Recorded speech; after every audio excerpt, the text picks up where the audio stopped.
11. And then what we will do is ask, based on whatever Bo shares with us about this character,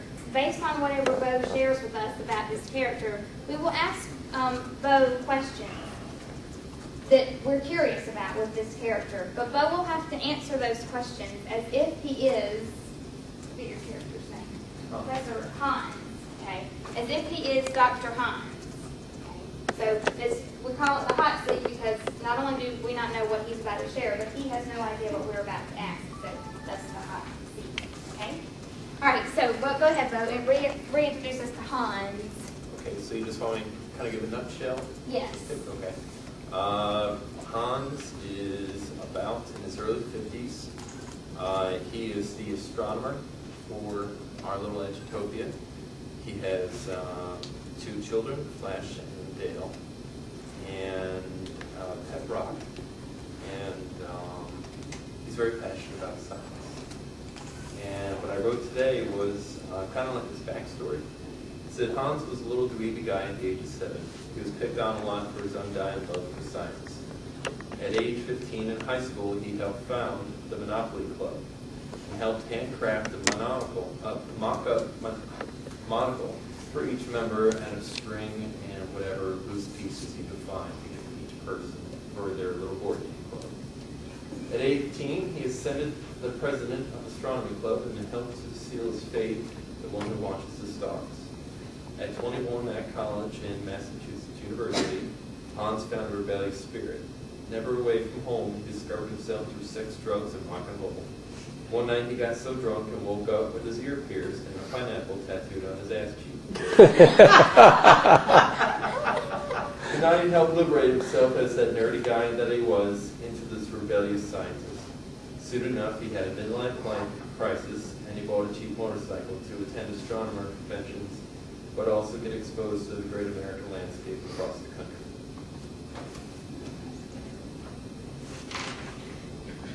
But he was drunk. It just happened. Something I think his friends went and played a trick on him. But came to love it. Now you are Hans, right, Bo? What's that? That's right. You have to answer in first person. You have to answer in first person because you're Hans? Okay. And we'll ask questions that way, too. All right. So just say I? Yeah. Yes, I love the pineapple on my ass. That's a good question. How do you fruit seems to be pink for With a mirror?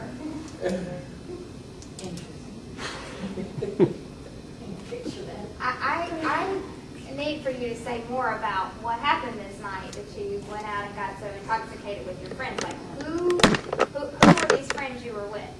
It's all kind of a blur, but it was basically my Dungeons and Dragons crew.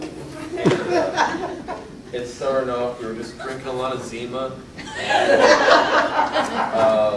you know, like a whole 6-pack of Zima amongst the 5 of us turned into like just harder liquors, you know, 99 bananas, and just really anything cheap and burning that we get our hands on. And like I said, as the night rolled by, it became blurrier and blurrier and blurrier, and I woke up with an ear piercing tattoo.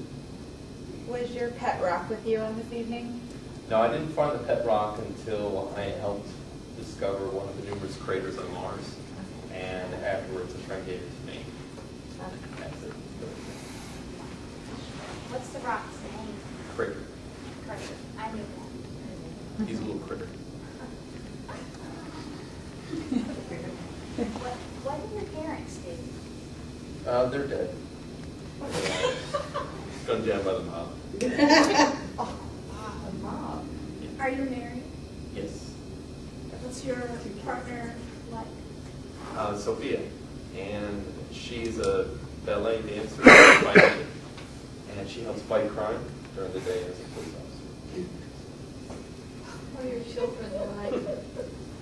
What do they do? What do they do? What do they like to do? Well, Flash is a football star. I think he's hoping to maybe get picked up by, you know, the majors, hopefully. But he's really, really just focusing on just playing football nonstop. And Dale is just trying to go through right now. She's getting a food science degree. Basically, she wants to help develop almost kind of like a professional food tester for Ben & Jerry's ice cream. So she'll help develop the flavors, but also be able to test them at the same time. Dale gets her science from me.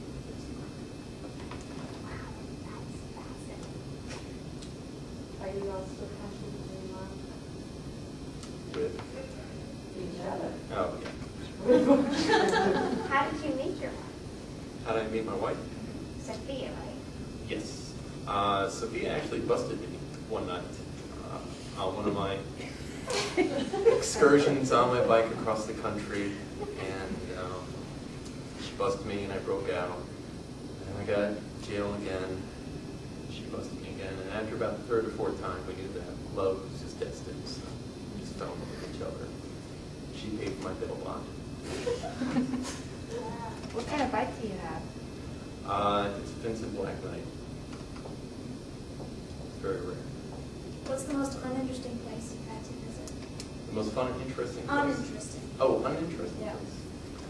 I have to say it was that place in Ohio with the humongous ball of string. Like the tourist trap for the whole area. Nothing too exciting.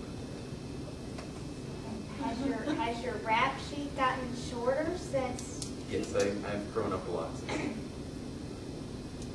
Do you have any travel mishaps that you could share with us? Travel mishaps? One time I was at this bar, I think it was called the Blue Oyster, and I knocked over all these guys' bikes, and they were about to kill me. I said no, and then they said, we better hang them. I said no, I said, to them. I said no, but I basically had one final request, and they let me dance to Tequila on the stage, and they loved my dancing rendition of Platform Shoes so much that they spared me and they inducted me into their biker gang. At the Blue Oyster. New Mexico.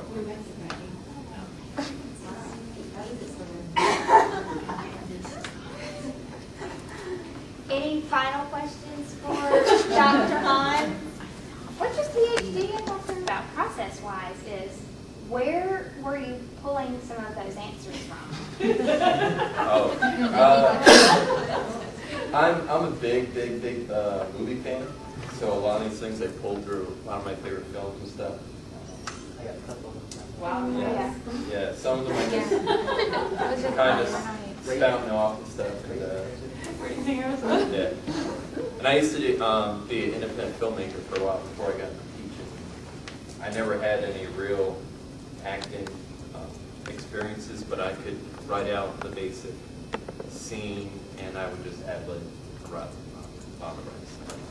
So I had some ad-libbing experience. So one of the places we might draw some of our character from is from the scene that